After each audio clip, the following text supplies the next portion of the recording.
Hello বন্ধুরা, আজকে রামনবমীতে আমি হনুমান ছেড়ে হনুমানের পুজো করতে যাচ্ছি। দেখো কত সুন্দর হনুমানের রূপ ধারণ করে। আমাদের এই বাড়ির এখানে নতুন বন্ধু হয়েছে। আমাদের এই ঘরের পাশে সুন্দর একটা হনুমান মন্দির হলো। দেখো সুন্দর লাগছে আমার তাই আমি মা বাবার সাথে পুজো করতে গেছিলাম। বন্ধুরা সবাই আমাকে দেখে খুশি হয়েছিল। বন্ধুরা আমিও খুব খুশি ছিলাম। আমার তেলটা কেমন হয়েছে কমেন্টে জানাবে। হনুমানকে সবাই প্রণাম করে না। এই শ্রীরাম নম নম। আমি সবাইয়ের সাথে ফটো তুলেছিলাম। সবাই আমার সাথে ফটো তুলতে চাইছিল।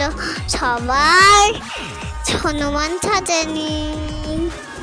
আমিও রেলিতে বসিয়ে ফটো তুললাম। সব আঙ্কেলটা দেখো আমাকে খুশি হয়েছে। Tata, bye bye,